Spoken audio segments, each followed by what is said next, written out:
ಸಮಾಜ ವಿಜ್ಞಾನ 7ನೇ ತರಗತಿ ಭಾಗ 1 ಭೂಗೋಳ ವಿಜ್ಞಾನ ಅಧ್ಯಾಯ 14 ದಕ್ಷಿಣ ಅಮೆರಿಕ ಖಂಡ. ಅಭ್ಯಾಸ ಪ್ರಶ್ನೆಗಳಿಗೆ ಸರಳ ಮತ್ತು ಸಂಕ್ಷಿಪ್ತ ಉತ್ತರಗಳು. ಅಭ್ಯಾಸಗಳು: ಖಾಲಿ ಬಿಟ್ಟಿರುವ ಸ್ಥಳಗಳನ್ನು ಸೂಕ್ತ ಪದದಿಂದ ಭರ್ತಿ ಮಾಡಿರಿ. ಮೊದಲನೇದು, ದಕ್ಷಿಣ ಅಮೆರಿಕ ಖಂಡದ ಸ್ಥಳೀಯರನ್ನು ರೆಡ್ ಇಂಡಿಯನ್ಸ್ ಎಂದು ಕರೆಯುತ್ತಾರೆ.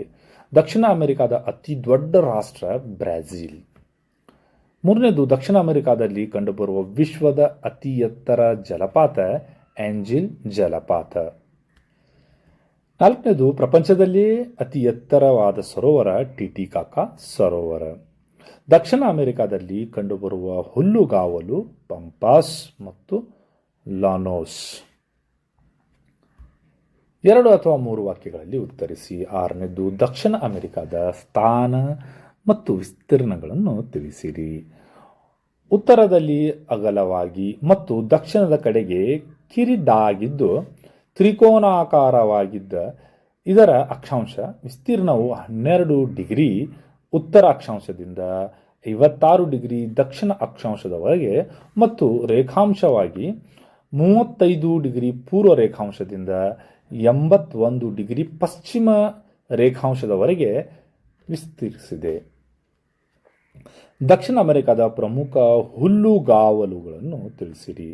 ವೆನೆಜುಲಾದ ಲಾನ್ಸ್, ಬ್ರೆಜಿಲ್ನ ಕಾಂಪಾಸ್ ಅಂಡ್ ಅರ್ಜೆಂಟೈನಾದ ಪಂಪಾಸ್. ಪ್ರಶ್ನೆ ಸಂಖ್ಯೆ 8, ದಕ್ಷಿಣ ಅಮೆರಿಕದ ಪ್ರಮುಖ ಸಸ್ಯ ಮತ್ತು ವನ್ಯಜೀವಿಗಳನ್ನು ಹೆಸರಿಸಿ. ಸಸ್ಯವರ್ಗ: ರಬ್ಬರ್ ಮರಗಳು, ಬ್ರೆಜಿಲ್ ನಟ್ಸ್, ಸಿಂಕೋನಾ, ಕೊಳವೆ ಮರ. ವನ್ಯಜೀವಿಗಳು ಪ್ರಮುಖ: ಜಾಗ್ವಾರ್, ಪೂಮಾ, ಅನಕೊಂಡಾ, ಪಿರಾನಾ ಮೀನು, ಕ್ಯಾಪಿಬಾರ್, ಅಲ್ಪಾಕ್, ಸೋಮಾರಿ ಪ್ರಾಣಿ, ಲಾಮಾ, ಆಮೆ. 9, ದಕ್ಷಿಣ ಅಮೆರಿಕಾದ ಹೆಚ್ಚು ಜನಸಾಂದ್ರತೆಯನ್ನು ಹೊಂದಿರುವ ಪ್ರಮುಖ ನಗರಗಳನ್ನು ಹೆಸರಿಸಿ.